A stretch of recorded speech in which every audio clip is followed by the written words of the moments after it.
All right. I am truly excited for this episode of Do This, Not That. We have a super special guest here. So before I turn it over to her to let her say hello, I want to tell you who we got. We have Alina Vandenberghe here, who is the co-CEO, co-founder of Chili Piper. Now, if you don't know Chili Piper, I don't know what rock you're living under. I recently became a customer of Chili Piper. No, this is not a commercial for that. And I genuinely love this thing. It allows you to book meetings, it allows you to increase your inbound conversions. It's awesome. And the amazing thing about Alina is that Chili Piper is a unicorn. It's like overvalued over $1 billion. So founding a business like this gives you a ton of experience. The ride that she has been on has been just incredible. So I'm so excited for me to learn from her, from you all to hear from her. So Alina, welcome to Do This, Not That. Jay, the privilege is all mine. So excited to talk to you today. So before we get into like your world, did I nail it with a good description of what Chili Piper does, or there's got to be a better way to describe your business? Book more meetings, get more pipeline inbound. They're all good descriptors. We started by optimizing for the B2B buying experience, and meetings are the lifeblood of it. Routing is the lifeblood of it. Inbound is the lifeblood of it. So there are a lot of products that touch the customer experience to optimize it, and that's a good descriptor of it. So I think for a lot of people who are listening, especially for me, your journey is inspiring, right? It just is what you've been able to accomplish. And I would say the vast majority of people, regardless of what they're doing for a living, they have a dream in their mind about a business that they want to start, that they've always wanted to start it, or maybe they're trying to figure out when's the right time to start it. What do you say to people that want to be an entrepreneur, that want to start a business, thinking about starting a business? What is the one thing that they should do? How do they just get going? What is that piece of advice that you could give them?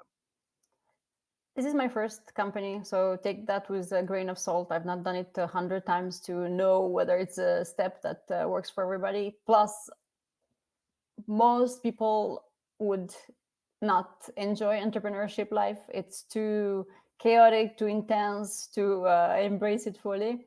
But for those that feel it deeply, that they want to get started, the best test for it is whether you have customers that are willing to put a lot of money before you even have a product. And that's how we got off the ground at the beginning. In the first 2 years, I didn't pay myself a salary, so I didn't have that luxury. So I wanted to get cash up front, and the way I would do it is I would take my notebook, a piece of paper with a pen, and I would go to events and ask people if they would buy whatever I would doodle on a piece of paper, and whether they would pay 30K for it, 40K for it. And if they would say yes, sign me up, then that's how we started. I got 10 yeses for 30K. I started building. That's amazing. Like, how many people did you have to ask, like ballpark, before you got to the 10? Did you have to ask like 100, 1,000, or you just asked 10 and you went 10 for 10? So I asked one gave me a lot of feedback that I knew what to ask the second one. So I didn't ask that many. I asked about 20 maximum, but the first few gave me a lot more insights into how my doodles can transform into a product that sells. I think the super valuable thing to come out of that is that you didn't go ahead and build a rocket ship and then go and say, do you want to spend money with this rocket ship I just built? You took the idea and you shopped the idea. And when you had people that, yeah, I would pay money for that, then you went ahead and you kind of built the rocket ship. Is that a fair way to look at it? Yeah, my first product was super shitty, my first version of it. Actually, I designed it by myself, which was a bad idea. And not only that, there are some parts in our product that are still those early designs that I did, and I feel very ashamed. I don't know if you got to them yet. Well, it works. I mean, It here you worked, are. yeah, it worked. Yeah. Yeah. Let's shift something for a minute. I read an article post that you did about a year ago. Basically, you decided to name yourself CMO, Mm-hmm. right? Chief Marketing Officer. And how did that come to be? And are you like this incredible marketer and said, no, I can do better? Like, how did you arrive at becoming your own Chief Marketing Officer? So I actually knew nothing about marketing when I started Chili Piper, and So I worked prior to that in leading engineering teams and product management. That was my expertise, and that's something that I knew to do very well. I looked, because I was selling to marketers, I felt that I was starting to understand very well marketing. I was in every possible marketing community, speaking to marketers all day long. But I felt something was not quite right. I could sense their pain. I could see what pains they have. I could go to their offices and kind of see what they're going through. However, I wasn't quite in tune with it as much as I am right now. After doing it for 12 months, I've started to get a whole layer of appreciation and understanding of what is truly like to be a marketer. What does it truly mean to wear so many hats, to try to convince so many people of so many things on a topic that everybody has an opinion on, and having both the guts to try things that nobody else has tried before every single month, because every single month the buyer have changed, they change their habits, they change what they pay attention to. And in addition, now that we also have some competitors, understanding how to market yourself in a space where a lot of people say that they do similar things has become something that I feel very excited that I got to experience. And as a result, I'm going to get back to being a better builder as well. I love that you come at it with a fresh angle, because sometimes for those of us who've been in marketing a long time, you're set in your ways a little bit. You're like, no, that won't work. There's no way that's going to work. But you come at it like, I don't know, I'm going to try it. If it works, cool. Let's double down. I have no idea if it's going to work, which is, it's almost like I wish I had a fresh perspective like that. So now that you're like in this laboratory, you've tested all this stuff. What do you got? What works? What did you figure out? Tell us what we got to be doing. Like, what is the thing that you figured this is actually how you drive performance? All right. So I spent 12 months trying and working in every possible channel, both as a manager and as an individual contributor. So I spoke at events. I had a booth at events. We did a lot of dinners, so a lot of field work. We also did put out a lot of content because we build out in public. Lots of social work as well. We have a podcast that we put a lot of thought into. We have customer marketing, we have video content, we do gifting campaigns. And if I were to just pick one channel and one channel only in 2024, for me, that would be customer marketing by far. What does customer marketing exactly mean? So the term is a little bit defined differently in every company that I've seen. Usually it's labeled as life cycle marketing, and people throw usually random things in there. Overall, the way I look at it is customer happiness is everybody's job in business. If customers are not happy, you don't really have a business, and as a result, you don't really have a job. And marketers have this unique lens into knowing what the full experience might look like at every possible touch point, and they can make sure to make all these touch points a little bit more delightful and a little bit more seamless, so that customers and prospects have that VIP experience throughout the process, and then they become your advocates. And there's no better advocate than your customer. Like, I cannot talk about Chili Piper as well as you can. There's no better advocate, there's no better marketer than a customer who's happy. So you have a lot of customers, right? And not everybody has a lot of customers. Let's say you only have some customers, but you identify those customers that are like, yeah, they're really happy. They're really enjoying the product. This is for anybody listening too, that you have some happy customers, hopefully. And then got to go back to the drawing board. So what do? Do you reach out to them, or you say to your salespeople, hey, everybody, tell me that your 10 customers that you think are the happiest people, and we're going to hit them up to include them in all of our marketing and put them on the website? Like, other than them just going around town talking about how great you are on their own, how do you actually go to market with like testimonials or social proofing, or what do you do?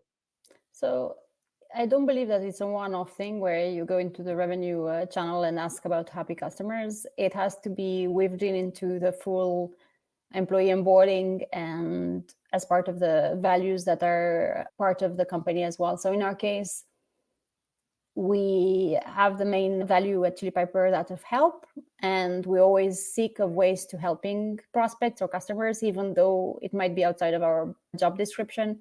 So let's say that you're talking to a prospect and that prospect is clearly not a buyer of Chili Piper. You might make sure that they find a solution to their problem somewhere else. Or if they're a customer and Chili Piper is just one piece of their funnel that they're struggling in, you might see opportunities to optimize their processes, and it's not part of the customer success job description, we will do it. Or if we observe that somebody has a shitty day, we send some warm soup. So it's not reactive. It is weaved into every single touch point. Wow. So if I'm not having a bad day, will you still send me soup? No. Is that a possibility? What if I just lie to you? Basically, I want soup. At the end of this podcast, I think that you need some soup. It sounds like I gotta work on me getting soup. So wait, but I don't know. So do you have like the greatest HR department of all time? Because how do you find all these amazing people to work for you that are able to be like, listen, I know you may not buy our product, but I'm going to send you a teddy bear because you look like you need a hug. And you just have like the most amazing people that you're able to hire. Like, how do you pull that off? That's hard. It's actually we hire people that have that desire to help beyond their job description. So it's not the HR team that screams for it, is everybody, because we know that that's what works at Chili Piper, and when we bring in people, we know that that's what's successful. I have to tell you now, being exposed to the Chili Piper, I call it a community. It's not like, I have other vendors that are SaaS companies, and I wouldn't call them a community. I just wouldn't. It's not. I almost feel like the employees of Chili Piper, the customers of Chili Piper, the users of Chili Piper, they're like a community, and I guess that stems from what you're saying right out of the gate.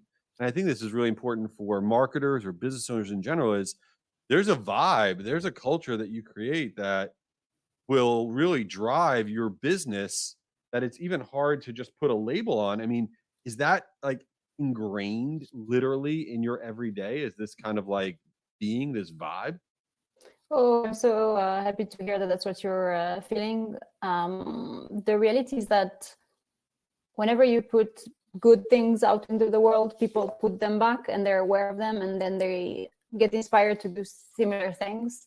And as a result, our customers, when they feel that they're being helped, they might help another customer, they might help another prospect. And then they see that something good comes out of it as well from their end, because whenever you're giving and giving and giving, eventually it comes back, even though on the spot it might not appear that that's the case. Well, I love that. And I'm curious about something which is totally off topic. So anybody listening to this, you're like, okay, she's really successful. She found this company. There's a lot going on.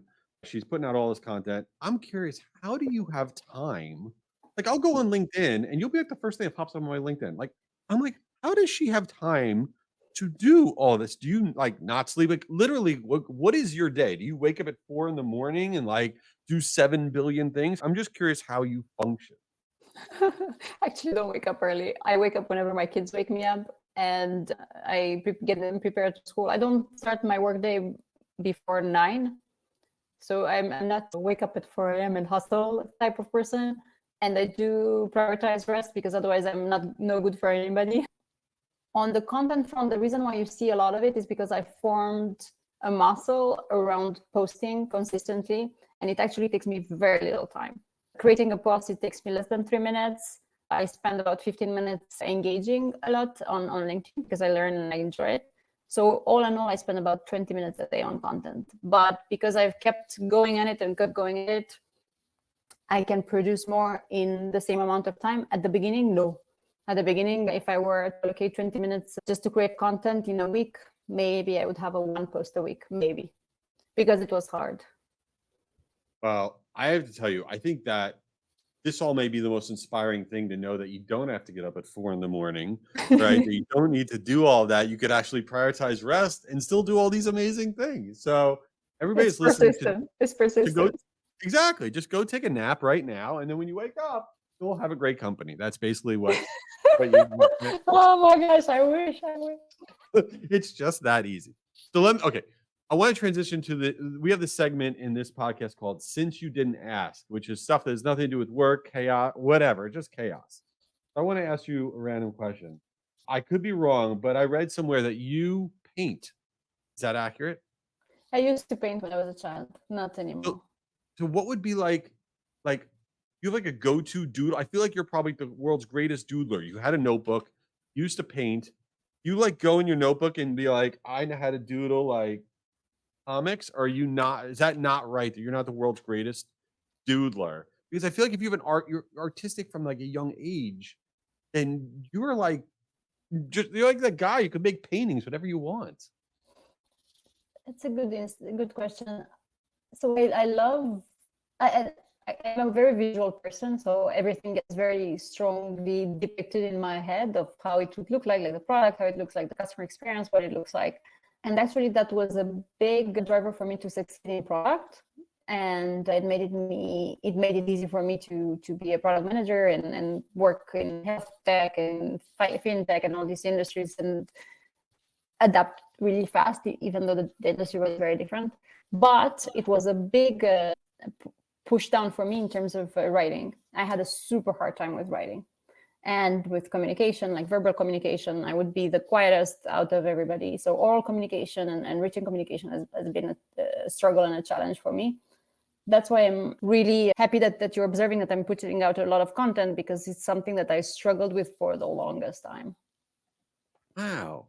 It's funny because I think from an outsider perspective, I would say she's like a content machine and she's really good at it. I love the content. You know what I mean? And then I think that's also important for people to hear because I think that we all, before we hit post on a piece of content or a blog or whatever, we're all like, is this any good? Or is this like a hot piece of garbage? Right.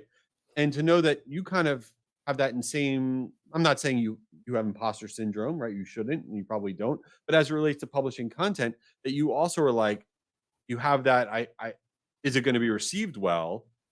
I think that's really important for people to hear because we all feel like, do you feel that way? Like you're never 100% sure, like this is the greatest thing I've ever put out there.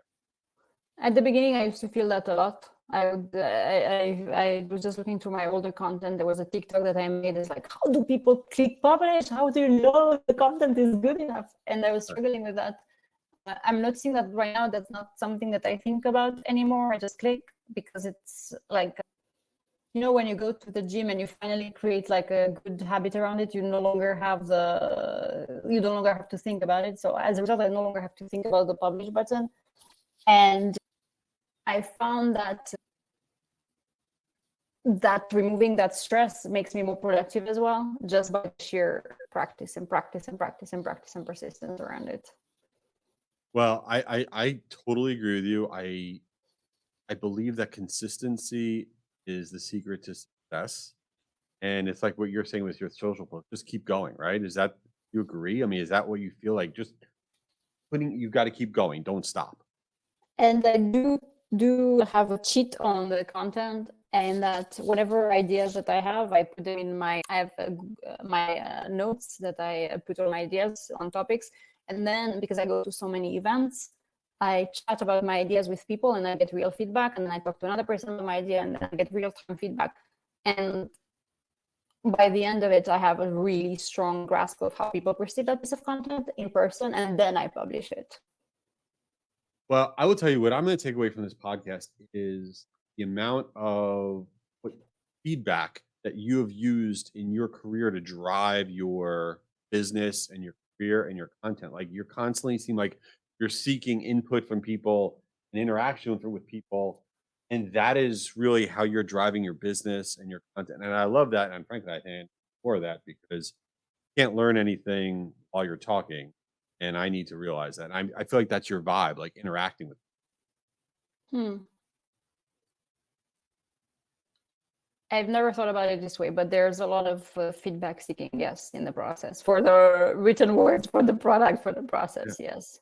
There's yeah, always that's amazing. there's always something new that I learn, and that's the reason why I seek conversations a lot, whether it's in a community, whether it's in a podcast, because the discussion with you, I feel super privileged to have, because you have such a unique insights into things that I might not have. And to me, it's not a one-way discussion where you're asking me a question. I feel like I'm learning a lot from every conversation I have. Well, I love this all. You've been terrific. I can't thank you enough for being here. Where should everybody find you? Is LinkedIn the place? Where should everybody go and follow you? Right now, LinkedIn is my go-to. I haven't found a better social network. If you find a better one, tell me. The thread is Oh, in its beginnings. X has lost their mind. yes. Instagram No. is nice for pictures, but that's about it. No, LinkedIn is the happy place. Everybody's mostly positive there. It's a truly great place. So follow Alina there. We'll put the link in our show notes and everything. And she posts amazing content. And check out Chili Piper. I'm a huge fan. And Alina, thank you so much for being here. It was amazing to talk to you, Jay. Thank you for being so kind.